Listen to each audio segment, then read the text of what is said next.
This is the review of the 2025 BMW X3.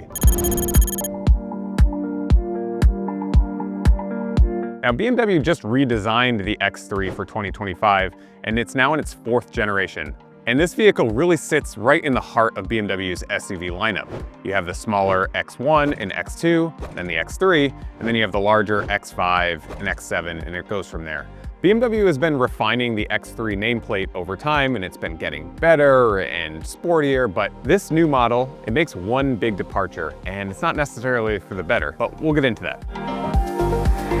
This new X3 definitely looks a lot different than the old one. You know, they really smoothed out the styling. You can tell they're taking inspiration from their electric models like the iX. And when you come up front, it's not really my favorite styling, but I am happy to see that they at least showed some restraint with the grille size. It's not that large. When you get to the side of this X3, you'll notice that they really took out the big defining character line that was all along the side of the car in the previous version. And there's still some of it here, but it's pretty subtle. And it's a lot smoother. And I really think when you get to this rear 3/4 view, and you start to look down the side of the car, you can really start to see that iX inspiration. It's got this pinched, what they call the tumble home, the way the windows kind of wrap around and come to a pinch at the back of the car. And then that smoothly flows down into the wider fenders that they have, at least compared to the last generation. Honestly, I think it's pretty successful. Underneath the skin, the redesigned X3 is still on the familiar CLAR platform. This is BMW's modular platform that has the building blocks for a lot of their models, and the powertrain is also, for the most part, carryover. But it does have some updates. Before we show you all the details of the new X3, here's what we bought for our test program. We bought a 2025 BMW X3 30 xDrive. The base price for this vehicle is $49,500. We paid $3,500 for the premium package. The Active Driving Assistant Pro package cost $1,700. A few other options added up to $1,085. The destination fee was $1,175, bringing the total price to $56,860. And the final assembly point for our BMW X3 was Spartanburg, South Carolina. One small detail you might notice is BMW dropped the I from the name. They used to use it all over the place, but instead of our vehicle being called the 30i xDrive, it is now just the 30 xDrive. So be mindful of that when you're shopping.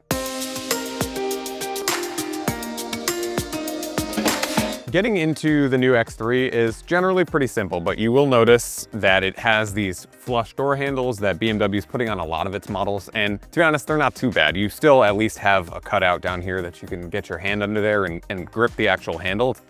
You know, it might be a little bit more difficult than you're used to. Once you get the door open, it's pretty easy, right? The seat height is really at that hip height position, just makes it easy to slide in, even with those somewhat aggressive bolsters that it has. You just get in, it's pretty simple. The seats in this car are really, really good. They have a ton of adjustment. BMW has been doing the thigh adjuster for a while, so you can kind of dial in how much support you have underneath your legs. Included with these seats are adjustable side bolsters. So there's a little switch on the side of the seat that lets you essentially dial in how tight these bolsters fit around your sides. Depending on how you fit in the seat, you can tailor it to what you need, which is awesome. The rear entryway and door is on the smaller side. Essentially, the distance here between the pillars is kind of narrow. So getting in, if you're tall like me, you might have to watch your knees a little bit, but ultimately the seat is at a pretty good height and it's not too bad. But you will see when I try to get out, the lower C-pillar here, where the cutout for the wheel is, starts to make this space down here narrow. And so my legs are really brushing against it on the way out. Once you get back here, it's a nice place to be. The seat is elevated pretty well from the floor, so you get some support underneath your legs, and thankfully there's space underneath this seat to move my feet forward. That's not always a given these days either. So there's no reclinability of this seat back, and it's, as you can see, a little bit upright. I don't think the posture is too bad, but if you're back here on a longer trip, you might wish that you could recline the seat. Now, the seat cushions themselves they're firm, but they're pretty comfortable, and thankfully you have some armrests back here as well. So overall, it's a pretty nice place, and I do have, as you can see, plenty of headroom too. One thing BMW tends to do, and they've done it here as well, is they trim the back of their seats in plastic. You might find that your kneecaps are kind of bashing against the plastic seat back. For the most part, your rear seat passengers are going to be pretty happy. I will say, a little surprised to see these chintzy nets on the back of the plastic seats. This one's even hanging down quite a bit. It looks like it's stretched out already. So that's maybe not the most premium thing you'd expect to find in a vehicle that costs nearly $60,000. Of course, I'm gonna have to turn that off. Voice control, hello BMW, off. Okay, try that again.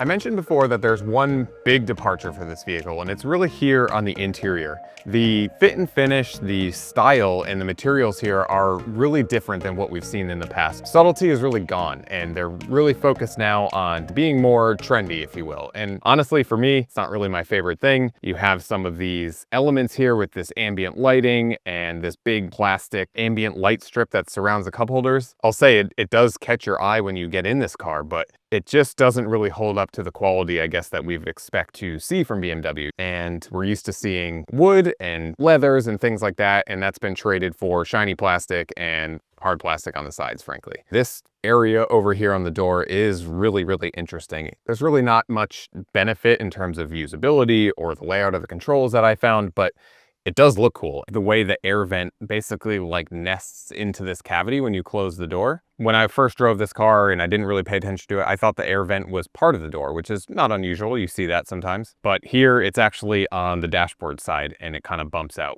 It does present some challenges when you go to get out of the car. I think you as the owner will learn this, but this could become one of those vehicles where you're constantly telling your passengers how to get out of the car.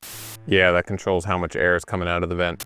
The X3 gets BMW's latest iDrive infotainment system. In this case, it's iDrive 9. Overall, it's an amazing piece of software. It's incredibly smooth, and the way things are laid out when you're sitting here, it makes sense, but it doesn't really work that well in a car. There are so many things to wade through just to find what you're looking for. Just for instance, here we're in the app menu, and there are so many little icons and colored squares that you're trying to sort through, and it's just really difficult while driving. And thankfully there are some physical controls still around in this car, you know, as far as turn signals and wiper stalks. Those are pretty conventional. You still have the iDrive control knob down here, so if you don't want to use the touchscreen, you can use the knob down here that if you're coming out of an older BMW, you're already going to be pretty used to it. And then the gear selector here, yes, it looks a little different, it looks a little weird than what you might be used to, but generally it functions pretty well. Just the air vents, if you look at these are touch capacitive sliders here with a little 0 and a little 1, and I have to slide it back and forth or maybe put it in the middle with this tiny little indicator to show what it's currently on,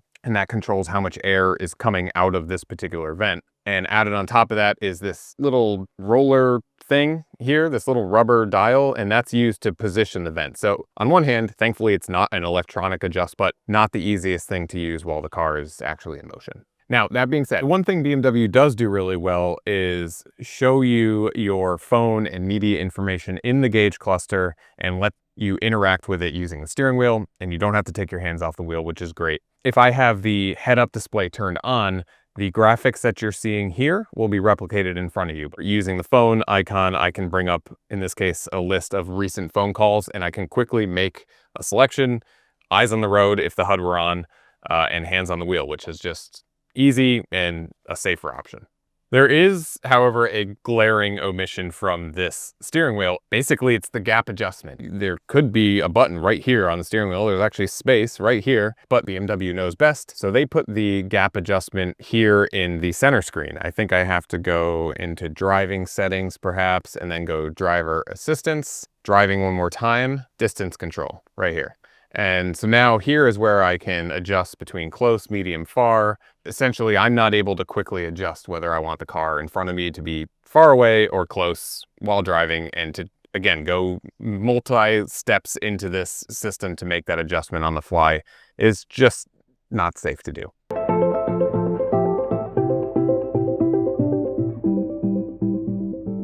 The interior storage options in the X3 are a little bit mixed. Generally, they're pretty good. Up front here, you have 2 decent-sized cup holders, and then right in front of that, you have this tray for your wireless phone charger, and there's even a fan there. We noticed that a lot of times wireless charging pads overheat devices, so it's nice that there's a little cooling fan there. Behind that, you have your center console, which it's kind of small, to be honest. And then what I do particularly like is on the door, BMW designed a really nice cup holder up here. So you could, if you got one of those really tall Stanley water bottles or whatever, you can probably fit that in there without it being impeded by an armrest or something above it. And pretty small glove box, but at least there's one here. We've been seeing more and more cars recently that don't have a glove box at all, so that's good to see. Great. Wow, it's already covered in pollen. Get rid of this piece of crap. You should just, I mean, I really want to. And there could have been a spare tire, but there isn't. All right, a pretty traditional cargo place back here. The load floor it's on the taller side, which can help when you're loading things in. And then when you look underneath the floor, you lift this up and it clearly shows there could have been a spare tire in there. Ours does not have one, but something to be aware of. But then you can, of course, put the seats down. So you reach back here. It would be nice if there was a lever or something on the side. So you have to reach in, push this lever forward if you can grab it. That one goes down. You get the 60-40 split, and that goes down as well. It doesn't quite fold completely flat, and that's basically an artifact of that rear seat angle that I was talking about. One thing to be aware of and mindful of when you fold the seats flat, the latches that the seats lock into are sticking out from the sides of the cargo place. The least of your worries is that it might actually limit the width of something that you can put in here. That's a hard thing. You might hit your head on there or something, depending on what you're doing when you're loading things in and out. So just something to be aware of in this vehicle. This one's actually pretty good. All right, yeah, let's talk about that. Cargo covers in SUVs can be incredibly annoying. This is one of the better implementations. There's these little latches here on the sides and you push them in and it slides right out. You do the same thing over on this side too. And the whole thing pops out. And what's nice is it's not too wide for the vehicle. So I can actually handle this thing pretty easily. And same thing, there's these nice little tracks that BMW built into the side here. You just kind of line it up and slide it right in.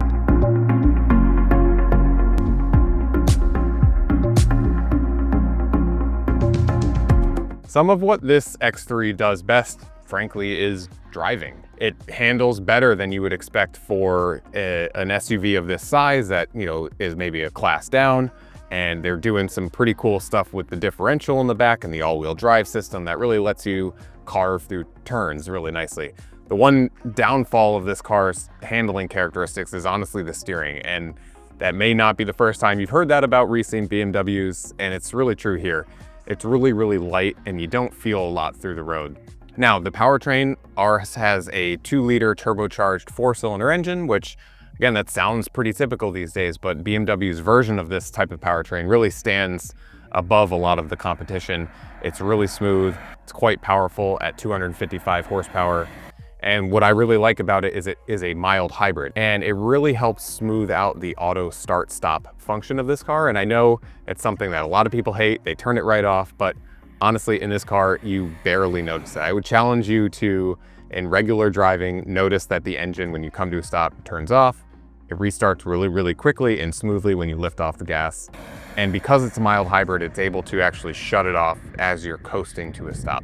In addition to the really good 4-cylinder engine that this vehicle has, it also has a really, really good 8-speed automatic transmission that BMW gets from ZF, their supplier. And they've been using this transmission for a long time.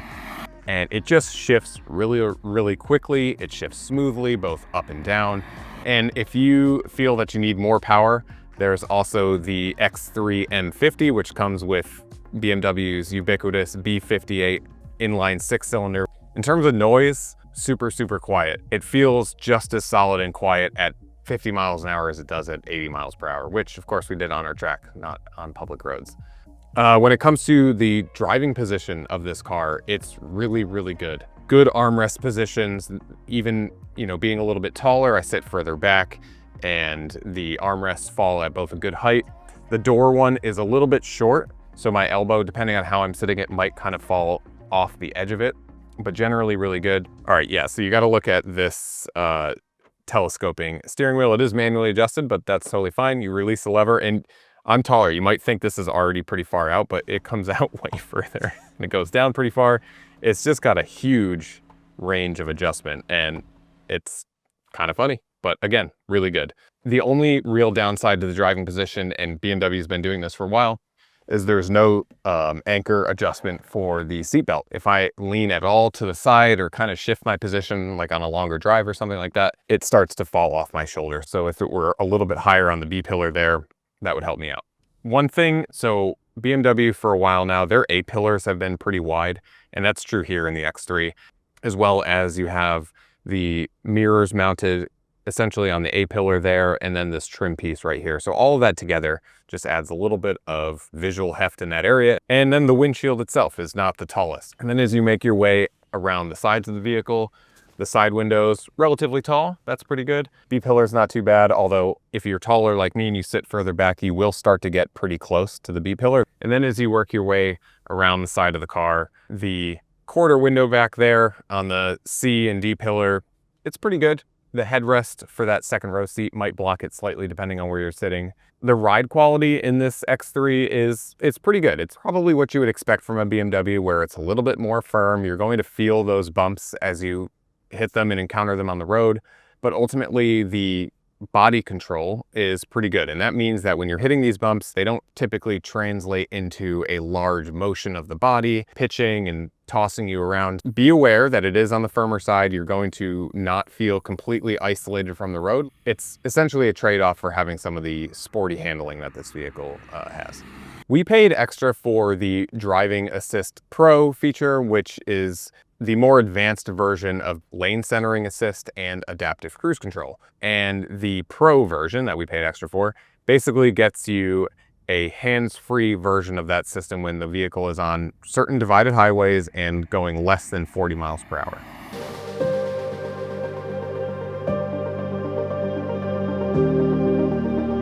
So that's our review of the 2025 BMW X3. This continues to be a really well-driving and pretty refined vehicle, and BMW is continuing to evolve this nameplate over time. Now, they've taken a few steps back on the interior design and the quality, and also the controls are definitely a downgrade in terms of their ease of use compared to the last generation of X3. However, despite that, if I was a betting man, I would say that this vehicle is still going to be one of their best-selling models. For more on our test results and other compact luxury SUVs, visit cr.org.